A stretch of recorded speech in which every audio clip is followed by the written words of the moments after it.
What's going on, ladies and gentlemen? Future Knight Eric here, and I'm coming at you with yet another sponsored opening thanks to our sponsors Solarpop and Unplug Yourself.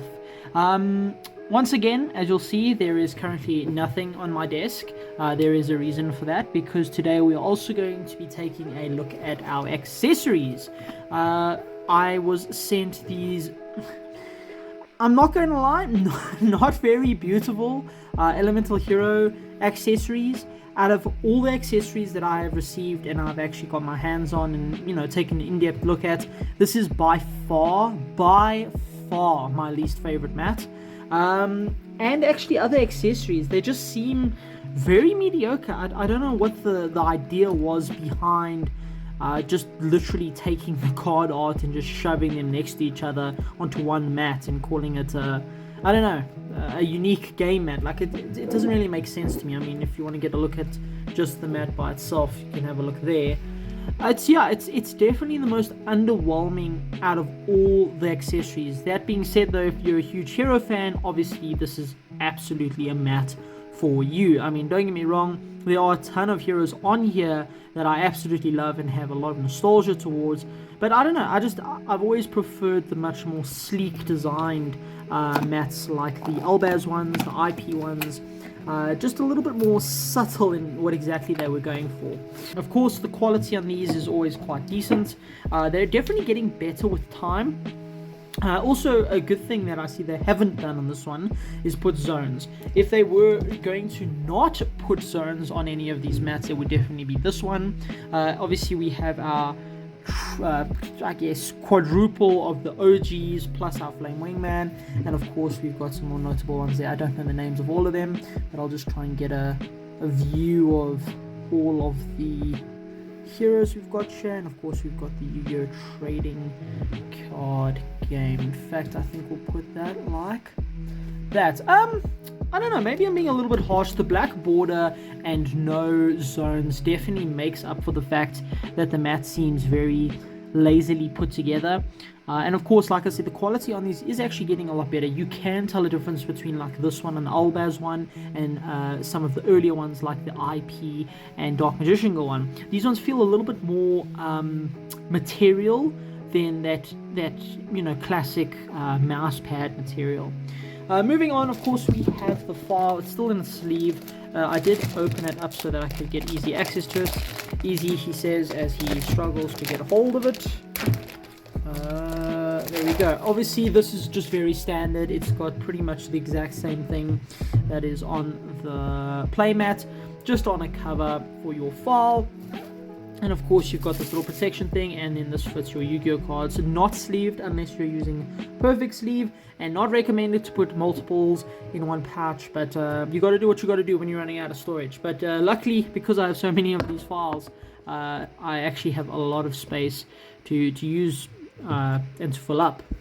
Always good to get another file. And then probably the most, it's still not unique because it's still just card art, but it's definitely the most inspired accessory is the deck box. Of course, here we've got our Flame Wingman standing on top of our skyscraper, and there is our skyscraper there. Let's quickly open this up and have a look as well. Yeah, that is pretty awesome actually. Let's check what the field tint is. Okay, that is quite cool. I do like that quite a lot. Not going to lie, that is very, very awesome. Oh, and the inside has all these little H's. Okay, so out of all the accessories, I would definitely say the deck box is a winner. The mat's probably in second place, and then the file, obviously, it's just a file at the end of the day. But yeah, that's actually very, very cool. I like that quite a lot. But that is not what we're here for today. Today, we are here to open up probably I don't know, this year for Yu-Gi-Oh! Has been absolutely insane, but this is probably one of my favorite sets of the year just because of the Labyrinth cards. That is a deck that I'm very, very excited to build. Obviously being very reminiscent of a recent deck profile I did, and actually one with being Layer of Darkness for my 1000 subscriber special. So Labyrinth is very similar to that, and there's a little bit of synergy between the two. So I'm very excited to build that deck. And then we do have the Runic deck in here as well. Obviously, looking like a little bit of a meta contender or a tier point 1.5 deck. I've read some of the cards and they're actually absolutely insane. You pretty much like resolve any spell and then fuse. It's quite insane. And then I believe we have the Valiance here, or the Valence cards, which are pendulum cards as well. Probably the best looking cards in the set, but personally not as good looking as the Labyrinth. Also in this video we are going to be giving away all 4 of the hero mats that were sent to me. I'm going to just real seal this one up, give it away. I do not need this mat. I'm going to keep the file and deck box so it'll be 4 mats, it'll be 3 deck boxes and 3 files. The 3 sets, as we call them, with the mat, deck box and file will go to 3 winners, and then 1 person will be winning a box of Tactical Masters as well as this opened playmat. So this will be the playmat that you get. Obviously it's going straight back in the box, so it's not like it's used, anything like that. To enter that giveaway, you're going to have to stay tuned. At some point in this video, during this single box opening, I will let you know how to enter that giveaway.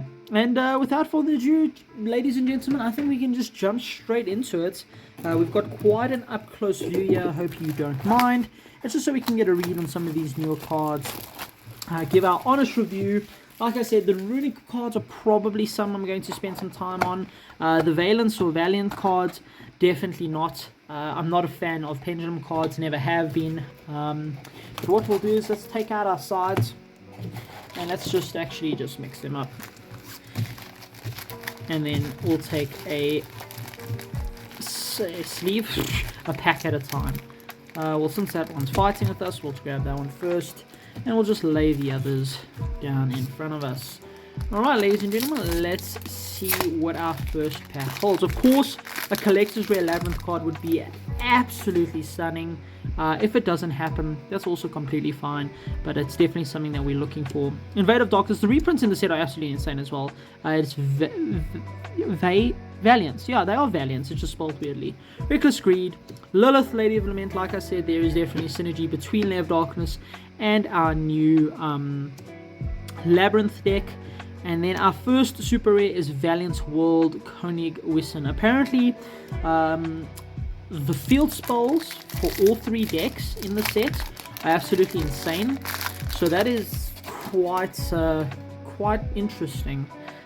Obviously, Konami carrying on with the theme of having very broken field spells. That actually separates the supers. I do have some sleeves next to me in case. Draw and Lockboard, absolutely insane reprints. Apparently it's slightly short prints. You can't actually get a place set from one box, which is extremely interesting. So definitely we'll put that to the side. We've got Compulsory Evacuation Device, obviously being key in the Labyrinth deck. It triggers all of the effects.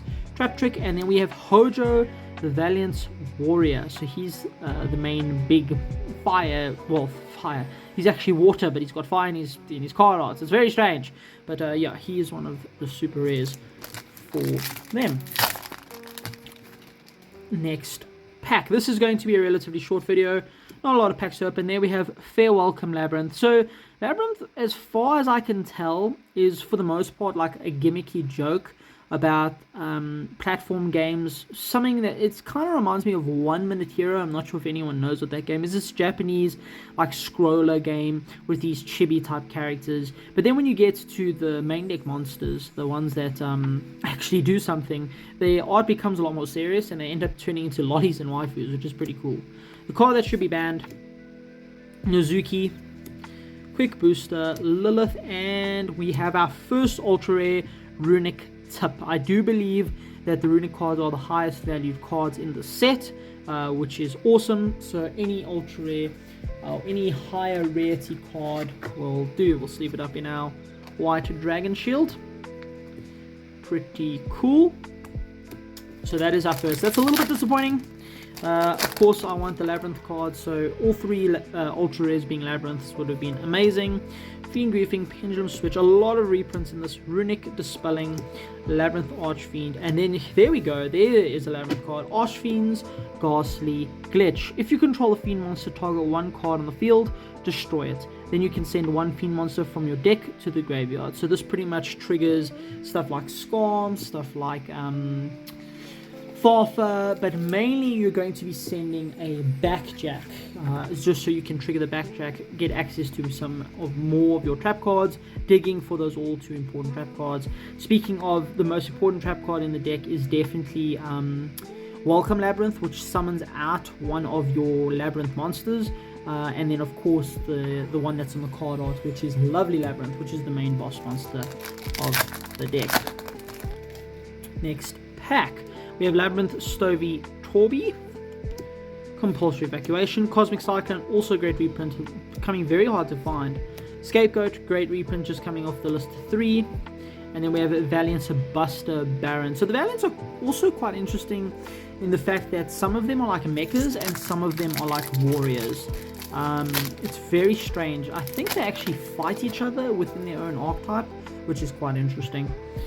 Here we've got Bear Blocker, very cool card actually. I read it for the first time today and I was like, hey, that's pretty good, man. Duelist Alliance, obviously because of the Valiants being pendulums. Malice, Imperial Iron Wall, Runic Allure, and then we have our second ultra rare, Oriana the Labyrinth Servant. So that is absolutely incredible. I do believe she is the most expensive Labyrinth card, so that is absolutely insane. I do believe we are going to give her a read. So if this card is a normal special summon, that is relevant because of Welcome Labyrinth. You can add one Labyrinth card from your deck to your hand, except herself. If another monster leaves the field by your normal trap effect, except during the damage step, now you can start to see synergy with stuff like Compulsory Evacuation Device. You can draw a card. Then you can apply this effect. From your hand, either special summon one fiend monster or set one spell or trap.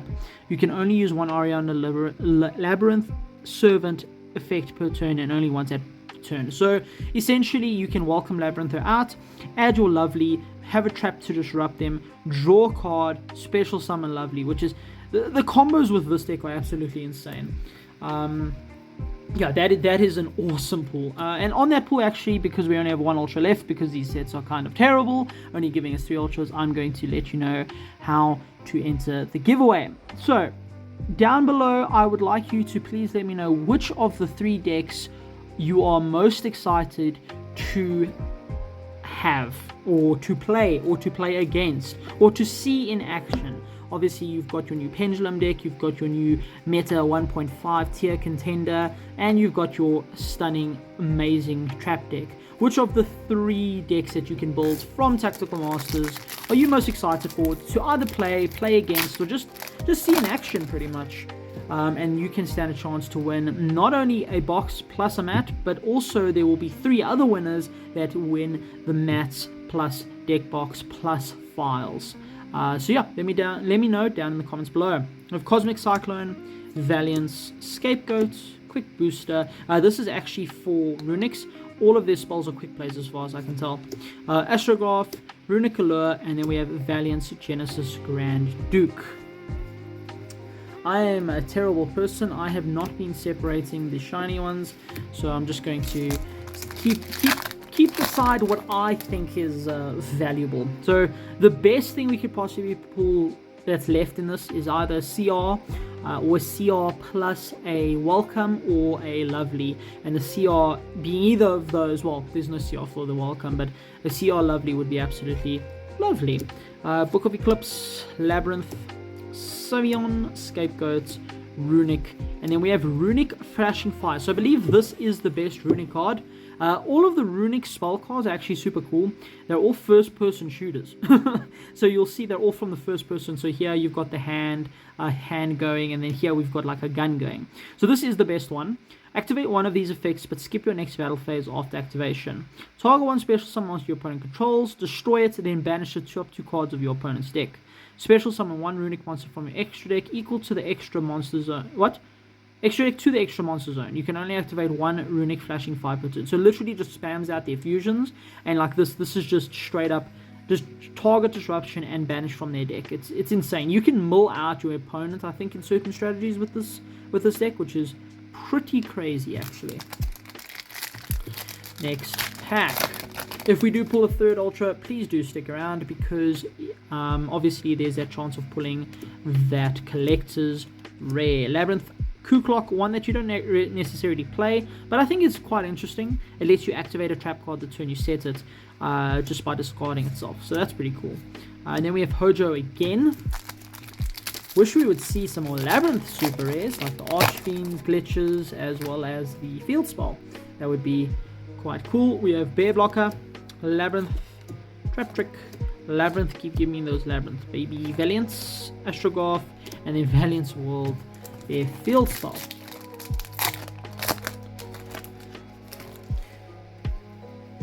Alright, next pack. We are in frame, we are focused. Book of Eclipse.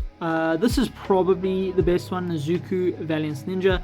Like you said, Pendulum cards just have walls of text that I'm too scared to approach, really. Here again we have our first person shooter with the hand with the harp. It's almost like we're playing in the game. It's awesome. Trap Trick, and then we have Runic Golden Droplet, again that first person, and probably one of the cutest arts in the entire deck. Should not be complaining. Obviously the Runic Ultra Spell is probably extremely valuable. Valiance, Quick Booster, basically Valiance. Anti-Spell should be banned. Cosmic, absolutely insane. Malice, Mizuki, and then Runic Destruction.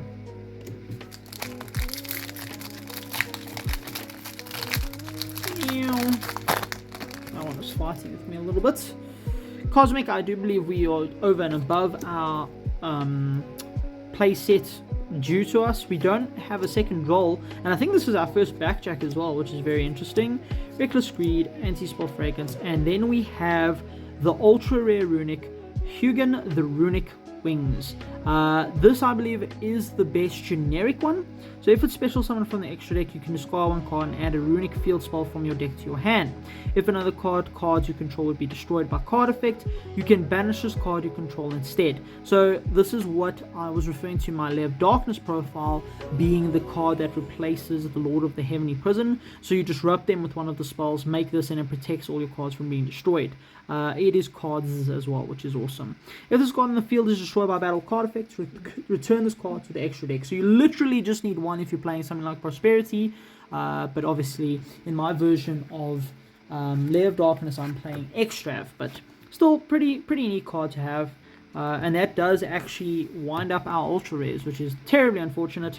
So all we have hopes of left to pull is our collector's rare, and hopefully we can pull some of the field spells. That would be ideal. Lilith, full Labyrinth obviously, Valiance, Runic, Fair Welcome Labyrinth, and then speaking of Labyrinth. Alright, so this is absolutely awesome. Let me grab a sleeve and we'll give it a read. This card is This card is very pretty and very good. If you activate a set Welcome Labyrinth normal trap, you can add this additional effect to the card's affected resolution. Also, after that, destroy one card on the field. If you activate a non-Labyrinth normal trap card, except during the damage step, you can special summon one Fiend monster from your hand or graveyard. You can only use each effect of Labyrinths once per turn. Absolutely insane card. This also comes as a collector's rare. Obviously a little bit too rich for my blood. The only card I'd want as a collector's rare is Lovely. And unfortunately we didn't pull one today, which is the only card I wanted really. But I guess that's how it goes. Draw and Lockbird finally. And then Labyrinth, 2 in a row. Okay, I cannot be upset with that. That completes the amount we need of that. We only play 2 in the version that I'm deciding to play. So that's absolutely awesome. Means I don't have to find any more. Oh my word. Alright. Yup.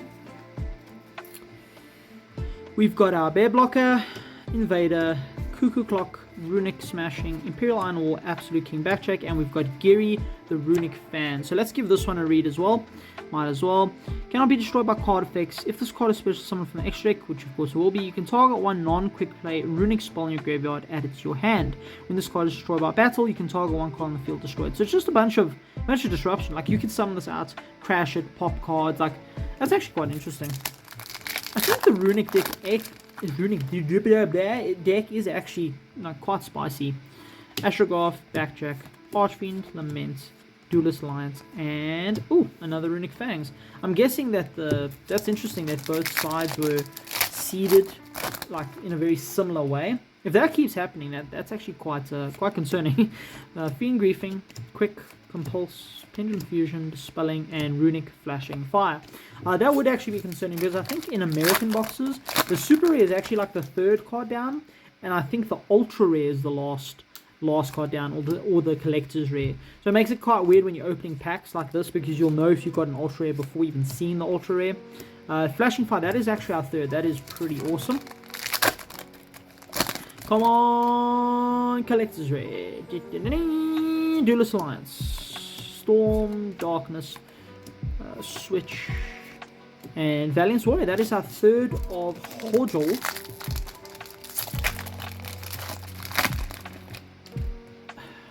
We have got Pendulum Switch, Anti-Spell should be banned, Malice, Jack, Archfiend, Blocker, Labyrinth. I guess we have a playset of Labyrinth. That's not terrible, actually. I'll take that. Might as well, because I do plan on hopefully getting playsets of all the Labyrinth cards at some point. Anyway, only one Archfiend glitch, which is quite disappointing. Hopefully we can get another one soon, or Collector's Rare. Freezing Curses.